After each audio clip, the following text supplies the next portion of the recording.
नमस्कार, आदाब, सत श्री अकाल दोस्तों। स्वागत है आप सभी का एक बार फिर से। मैं हूं आप सबका दोस्त रोशन और आप देख रहे हैं सभी बड़ी खबरों और मुख्य समाचार की खास वीडियो, जिसमें हम बारी बारी से सभी बड़ी खबरों और मुख्य समाचारों को जानेंगे विस्तार से। खबरों में आगे बढ़ने से पहले अगर आपने इस चैनल को सब्सक्राइब नहीं किया है तो इस चैनल को नीचे सब्सक्राइब के बटन को क्लिक करके सब्सक्राइब कर लीजिए। साथ ही नोटिफिकेशन के बेल को भी जरूर प्रेस कर दीजिए, जिससे कि नई वीडियो की सूचना आप तक सबसे पहले पहुंच जाए। तो देखते हैं पहली बड़ी खबर क्या निकल के आ रही है।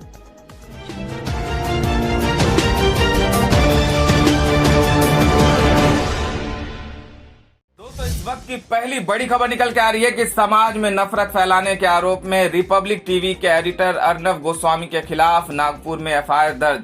बता दें कि रिपब्लिक टीवी के एडिटर अर्नब गोस्वामी के खिलाफ सामाजिक वैमनस्यता को बढ़ावा देने के चलते नागपुर में केस दर्ज कर लिया गया है। इसके साथ ही उन पर आरोप है कि उन्होंने पालघर लिंचिंग घटना के लिए कांग्रेस अध्यक्ष सोनिया गांधी को जिम्मेदार ठहराया था। इस मामले में भी उनके खिलाफ केस दर्ज किया गया है। बता दें कि दो साधु एक ड्राइवर की महाराष्ट्र के पालघर में भीड़ ने पीट कर हत्या कर दी थी। ये लोग 16 अप्रैल को सिलवासा जा रहे थे। इसी दौरान पालघर जिले के गढ़चिंचले गांव में इन लोगों की स्थानीय ग्रामीणों ने पीट कर हत्या कर दी थी। अहम बात है कि इस दौरान वहां मौके पर पुलिस भी मौजूद थी। बावजूद इसके इन लोगों ने पुलिस के सामने इन लोगों को पीट कर मार डाला। बता दें कि महाराष्ट्र कांग्रेस ने गोस्वामी की निंदा करते हुए एक बयान में कहा कि पालघर मामले को गलत तरह से सांप्रदायिक रंग दिया गया। बावजूद इसके कि इस बात के कोई सबूत नहीं थे, जब पूरा देश कोरोना वायरस संक्रमण से लड़ रहा है। ये दुर्भाग्यपूर्ण है कि मीडिया का एक वर्ग समाज में नफरत फैला रहा है। गोस्वामी ने एक महिला के खिलाफ समाज में नफरत फैलाने का काम किया है। उन्होंने कांग्रेस अध्यक्ष के खिलाफ टीवी पर अपमानजनक भाषा का इस्तेमाल किया है। ये पूरी तरह से अनैतिक पत्रकारिता है। हम इसका विरोध करेंगे। हम भाईचारे में भरोसा करते हैं। इस तरह की नफरत बर्दाश्त नहीं कर सकते। ये देश की एकता के लिए खतरनाक है। बता दें कि अर्नब गोस्वामी ने अपने न्यूज चैनल पर चर्चा के दौरान जिस तरह से सोनिया गांधी पर टिप्पणी की थी, उससे कांग्रेस कार्यकर्ताओं में खासा आक्रोश था। कई कांग्रेस नेताओं ने अर्नब को गिरफ्तार किए जाने की मांग की थी। कांग्रेस नेता अलका लांबा ने तो यहां तक कह दिया था कि अगर अर्नब को गिरफ्तार नहीं किया गया तो कांग्रेस कार्यकर्ता सड़कों पर उतरने के लिए मजबूर हो जाएंगे। इसके अलावा उन्होंने कहा था कि कोरोना से पहले नफरत देश को मार डालेगा। अगर अर्नब गोस्वामी को सांप्रदायिक हिंसा भड़काने और कांग्रेस अध्यक्ष श्रीमती सोनिया गांधी जी को लेकर की गई टिप्पणी पर गिरफ्तार नहीं किया जाता तो भारतीय युवा कांग्रेस के कार्यकर्ताओं को बिना सोचे सड़कों पर उतर जाना चाहिए, वरना कोरोना से पहले ये नफरत का जहर देश को मार डालेगा। वहीं कांग्रेस नेता तारिक अनवर ने ट्वीट करते हुए कहा था कि अर्नब गोस्वामी जैसे घटिया पत्रकारों की बातों पर ध्यान देने की बिल्कुल जरूरत नहीं है, जो मानसिक दिवालियेपन से पहले ही ग्रसित हैं तथा पत्रकार कम दलाल ज्यादा लगते हैं। उन्होंने ये सारी बातें आज ट्वीट करके कहा। साधुओं को लिंचिंग के बाद जिस तरह से अर्नब ने देश को सांप्रदायिकता की आग में झोंकने के लिए सोनिया गांधी पर टिप्पणी की थी, उससे ये साफ जाहिर होता है कि उसके बाद उन्होंने पूरी तरह से ये मन बना लिया था कि सांप्रदायिकता तो नहीं भड़की। उसके लिए उन्होंने अपने ऊपर हमले का पूरा इंतजाम करवाया और उसका आरोप कांग्रेस पर मढ़कर ये जताने की कोशिश की कि ये हमला सोची समझी चाल का नतीजा है। इसके बाद राजनीतिक दल कई खेमे में बंट गए। बीजेपी के लोग अर्नब के समर्थन में आ गए तो कांग्रेस समेत अन्य विपक्षी दल उनके खिलाफ टिप्पणी करने लगे। बता दें कि बीजेपी प्रवक्ता संबित पात्रा ने ट्वीट पर लिखा कि हम इस घटना की निंदा करते हैं। ये अभिव्यक्ति की स्वतंत्रता पर हमला है। राज्य सरकार को इस पर जल्द से जल्द कड़ी कार्रवाई करनी चाहिए। जो भी आरोपी हैं उसके ऊपर कड़ी कार्रवाई की जानी चाहिए। साथ ही उन्होंने ट्विटर पर एक वीडियो संदेश के जरिए ये कहा कि अर्नब पर किए गए हमले के लिए सोनिया गांधी को माफी मांगना चाहिए। वहीं समाजवादी पार्टी के राष्ट्रीय अध्यक्ष अखिलेश यादव ने ट्वीट करते हुए अर्नब गोस्वामी को अपने स्वभाव को नम्र रखने की सलाह दी है। उन्होंने कहा कि ऐसी बानी बोलिए मन का आपक होए, औरन को शीतल करे आपहु शीतल होए। उधर सोशल मीडिया पर इस तरह की टिप्पणियां की जा रही हैं कि अर्नब ने ये हमला खुद करवाया है ताकि वो सरकार से Z श्रेणी की सुरक्षा ले सके। तो दोस्तों, अगर इस खबर के बारे में अगर आपके पास कोई सुझाव या राय है या कुछ कहना चाहते हैं तो हमें कमेंट में जरूर लिखें। तो बढ़ते हैं अगली बड़ी खबर की ओर। दोस्तों, अगली खबर में बता दें कि अगले 24 घंटे के अंदर में देश के 8 राज्यों में हो सकती है तेज बारिश, तो राजस्थान में आ सकता है धूल भरी आंधी। बता दें कि कोरोना संकट के बीच देश के कई राज्यों में गर्मी और बारिश के बीच आंख मिचौली चल रही है। कहीं लोग गर्मी से परेशान हैं तो कहीं पर बारिश ने लोगों का जीना मुहाल कर रखा है। स्काईमेट वेदर के मुताबिक पश्चिमी विक्षोभ उत्तरी पाकिस्तान और इससे सटे जम्मू कश्मीर के पास पहुंच गया है। इसके प्रभाव से विकसित हुआ चक्रवाती हवाओं का क्षेत्र मध्य पाकिस्तान और इससे सटे पश्चिमी राजस्थान पर है। इसी कारण राजस्थान के कई हिस्सों में धूल भरी आंधी आने की आशंका है। बता दें कि यही कारण है कि अगले 24 घंटों के दौरान पश्चिम बंगाल, सिक्किम, तटीय उड़ीसा, केरल, दक्षिणी कर्नाटक और उत्तराखंड में कुछ स्थानों पर, जबकि जम्मू कश्मीर, लद्दाख और हिमाचल प्रदेश में 1-2 जगह पर बारिश और राजस्थान के कई स्थानों पर बारिश होने और धूल भरी आंधी चलने की आशंका है। दोस्तों, अगली बड़ी खबर निकल के आ रही है कि सोमवार को लॉकडाउन को लेकर मुख्यमंत्रियों से चर्चा करेंगे पीएम मोदी। बता दें कि 3 मई को खत्म होने वाले लॉकडाउन से लगभग एक सप्ताह पहले 27 अप्रैल को ही प्रधानमंत्री नरेंद्र मोदी सभी मुख्यमंत्रियों के साथ इसकी समीक्षा करेंगे। कोरोना काल में लॉकडाउन लगने के बाद मुख्यमंत्रियों के साथ ये पीएम मोदी की तीसरी चर्चा होगी। वहीं प्रधानमंत्री नरेंद्र मोदी शुक्रवार 24 अप्रैल को देश की ग्राम पंचायतों को वीडियो कॉन्फ्रेंसिंग के जरिए संबोधित करेंगे। माना जा रहा है कि इसमें मुख्यमंत्रियों से उनके संबंधित राज्यों में हुए असर पर उनका फीडबैक लिया जाएगा और सामान्य कामकाज शुरू करने पर रायशुमारी होगी। सूत्रों के अनुसार केंद्र सरकार को भरोसा है कि 3 मई तक कुछ राज्यों में स्थिति काफी सुधार आ जाएगा। वैज्ञानिकों का भी ये मानना है कि अप्रैल के बाद से कोरोना के ग्राफ में गिरावट आएगी। गौरतलब है कि इस बीच महाराष्ट्र, पश्चिम बंगाल जैसे कुछ राज्यों में राजनीति भी गरमाई है। पश्चिम बंगाल ने जहां महामारी नियंत्रण के मुद्दे पर भी कर्तव्य के बजाय अपने अधिकार की बात छेड़ दी है, वहीं महाराष्ट्र किसी भी तरह प्रवासी लोगों को महाराष्ट्र से बाहर भेजने की जिद पर अड़ा है और इसीलिए बार बार ट्रेन चलाने की मांग कर रहा है।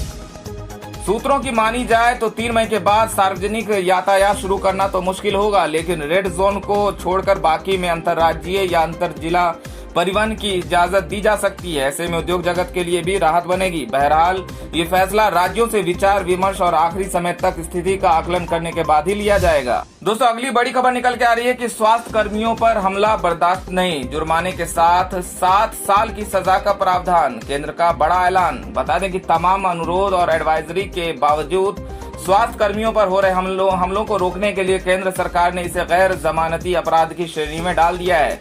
साथ ही स्वास्थ्य कर्मियों पर हमले के आरोपियों को 5 लाख रुपए तक जुर्माना और 7 साल तक की सजा हो सकती है। 7 साल तक की सजा हो सकती है। यही नहीं, हमले में स्वास्थ्य कर्मी के वाहन व निजी संपत्ति के नुकसान होने की स्थिति में आरोपी से नुकसान की 2 गुनी राशि वसूल की जाएगी। प्रधानमंत्री नरेंद्र मोदी की अध्यक्षता में हुई कैबिनेट की बैठक में 123 साल पुराने महामारी बीमारी कानून में इन संशोधनों के लिए अध्यादेश को हरी झंडी दे दी गई। दरअसल देश के विभिन्न भागों में हो रहे हमलों को लेकर स्वास्थ्य कर्मियों के मनोबल पर प्रतिकूल प्रभाव पड़ रहा है और इंडियन मेडिकल एसोसिएशन ने इसके सांकेतिक विरोध का भी आह्वान किया था। तो दोस्तों, खबरों में आगे बढ़ने से पहले बात कर लेते हैं आज के माइंड क्विज के सवाल का, जिसका जवाब देकर आप जीत सकते हैं एक बम्पर इनाम। तो देखते हैं आज का सवाल क्या है। आज का सवाल है कि तमिलनाडु की राजधानी कहाँ है। सही जवाब आपको कमेंट में नीचे लिखना है और सही जवाब देने वाले को रैंडमली सेलेक्ट करके उन्हें दिया जा सकता है एक शानदार इनाम। तो बढ़ते हैं अगली बड़ी खबर की ओर। दोस्तों, अगली बड़ी खबर में बता दें कि देश में कोरोना वायरस के ताजा हालात क्या हैं। बता दें कि देश में 20,500 के करीब पहुंचा संक्रमितों का आंकड़ा, मरने वाले भी 650 से ज्यादा। बता दें राज्यों का हाल। देश में कोरोना वायरस से संक्रमित लोगों की संख्या 20,500 के करीब पहुंच गई है। इसके साथ ही भारत सबसे ज्यादा कोविड-19 मरीजों वाला दुनिया का 17वां देश बन गया है। मरने वालों की तादाद भी 650 को पार कर गई है। महाराष्ट्र में आज भी सबसे ज्यादा नए मामले मिले। एक दिन में 500 से ज्यादा लोग ठीक भी हुए। हालांकि केंद्रीय स्वास्थ्य मंत्रालय के आंकड़ों के मुताबिक पिछले 24 घंटे में करीब 1500 नए मामले आए हैं और 49 लोगों की मौत हुई। कुल संक्रमित 20,471 और मरने वालों की संख्या 652 हो गई है। 3,959 लोग स्वस्थ भी हुए हैं, जो कुल मामलों का 19% से ज्यादा है। तो अगली बड़ी खबर निकल के आ रही है कि एमपी में सिंधिया समर्थकों का कमलनाथ पर पलटवार। कहा, कांग्रेस का अहंकार बढ़ा तो सिखाया सबक। बता दें कि मध्य प्रदेश के पूर्व मुख्यमंत्री कमलनाथ को पूर्व केंद्रीय मंत्री ज्योतिरादित्य सिंधिया हर पल अखरते हैं। वजह सभी जानते हैं कि उन्होंने कमलनाथ की 15 माह पुरानी सरकार गिराकर शिवराज सिंह चौहान की चौथी बार ताजपोशी करा दी। शिवराज सरकार के नैनो मंत्रिमंडल में 40% सिंधिया समर्थकों को मौका मिला। तो भी कमलनाथ तंज कसने से नहीं चुके। कमलनाथ ने कहा कि मंत्रिमंडल गठन में मजबूर महाराज और शक्ति विहीन शिवराज की झलक दिखाई पड़ रही है। फिर सिंधिया समर्थकों ने पलटवार शुरू कर दिया। इसके साथ ही सिंधिया परिवार की 3 पीढ़ियों की सियासत ताजा हो गई। बता दें कि सिंधिया समर्थक ये याद दिलाने लगे कि जब जब कांग्रेस का अहंकार बढ़ा तो सिंधिया परिवार ने ही सबक सिखाया। ज्योतिरादित्य के अलावा माधवराव सिंधिया और राजमाता विजयराजे का उदाहरण मौजूद है। कमलनाथ के तंज पर सिंधिया समर्थक प्रदेश कांग्रेस के पूर्व प्रवक्ता पंकज चतुर्वेदी कहते हैं कि उनकी पीड़ा स्वाभाविक है, क्योंकि उनके पैरों के नीचे से जमीन खिसक चुकी है। सिंधिया तो पहले भी मजबूत थे और आज भी मजबूत हैं। तो दोस्तों, खबरों में आगे बढ़ने से पहले अगर आपने अभी तक इस वीडियो को लाइक नहीं किया है तो इस वीडियो को लाइक कर दीजिए। अपने दोस्तों और रिश्तेदारों में व्हाट्सएप के जरिए इस वीडियो को शेयर भी कर दीजिए। तो चलिए बढ़ते हैं अगली बड़ी खबर की ओर।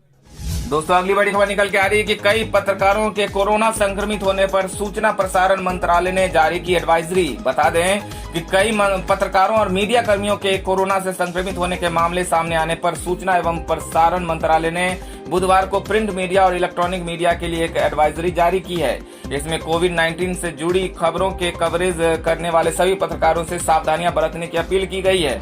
इस एडवाइजरी में मीडिया संस्थानों के प्रबंधन से भी अपील की गई है कि वो अपने फील्ड और ऑफिस स्टाफ को ध्यान रखें। बता दें कि मंत्रालय की ओर से जारी दिशा निर्देशों में कहा गया है कि सरकार को पता चला है कि हाल ही में कई मीडिया कर्मी भी कोरोना से संक्रमित हो गए हैं। देश के कई हिस्सों में कवरेज के दौरान वे इस महामारी की चपेट में आ गए। यह स्पष्ट है कि इन आपात परिस्थितियों में भी रिपोर्टर, कैमरामैन और फोटोग्राफर देश के विभिन्न स्थानों पर नियमित रूप से खबरों का प्रकाशन और प्रसारण करने में जुटे हुए हैं। इसके लिए वो यात्राएं कर रहे हैं और संक्रमित इलाकों में भी जा रहे हैं। उन्हें ये सलाह दी जाती है कि अपने दायित्वों का निर्वाह करते हुए वे सेहत संबंधी और अन्य सभी सावधानियों का पालन करें। इसलिए अखबारों और टीवी चैनलों के प्रबंधन से भी ये अपील की गई है कि वो अपने सभी कर्मचारियों की उचित देखरेख करें, फिर चाहे वो फील्ड में हो या दफ्तर में काम कर रहे हों। तो अगली बड़ी खबर निकल के आ रही है कि नितिन गडकरी ने उद्धव ठाकरे के प्रवासी मजदूरों के लिए विशेष ट्रेन चलाने के प्रस्ताव पर खड़े किए सवाल। बता दें कि केंद्रीय सड़क परिवहन मंत्री नितिन गडकरी ने कहा कि वो मुख्यमंत्री उद्धव ठाकरे की सलाह का सम्मान करते हैं, लेकिन मुंबई में रह रहे प्रवासियों के लिए अभी विशेष ट्रेनों की व्यवस्था करना संभव नहीं होगा। महाराष्ट्र के मुख्यमंत्री उद्धव ठाकरे ने मंगलवार को राज्य में कोरोना संकट की समीक्षा को आई केंद्रीय टीम के जरिए केंद्र सरकार से मुंबई में रह रहे प्रवासियों के लिए विशेष ट्रेनें चलाने की मांग की थी। इस पर प्रतिक्रिया व्यक्त करते हुए बुधवार को गडकरी ने सवाल किया कि वो प्रवासियों के लिए ट्रेन की व्यवस्था की गई तो यात्रियों को कोरोना संक्रमण न हो, ऐसा संभव है क्या? इसकी गारंटी आप लेंगे क्या? स्टेशनों पर प्रवासी शारीरिक दूरी का पालन करेंगे क्या? गडकरी ने पिछले सप्ताह मुंबई में जमा हुए प्रवासियों की भीड़ की ओर इशारा करते हुए कहा कि बांद्रा स्टेशन पर क्या हुआ ये सभी जानते हैं। ट्रेन चलाने की स्थिति में दिल्ली के हजरत निजामुद्दीन मरकज की तरह कोरोना संक्रमण बढ़ा तो जिम्मेदार कौन होगा? इसलिए आज की परिस्थिति में विशेष ट्रेनें चलाना संभव नहीं है। भविष्य में इसका निर्णय जरूर लिया जा सकता है। दोस्तों, इस वीडियो में इतना ही। वीडियो को अगर आपने लाइक नहीं किया है तो लाइक कर दीजिए, वीडियो को अपने दोस्तों में शेयर भी कर दीजिए, और अगर आप ताजा तरीन और मुख्य समाचार की वीडियो अपडेट जानना चाहते हैं तो इस चैनल को सब्सक्राइब कर लीजिए। वीडियो देखने के लिए बहुत बहुत धन्यवाद।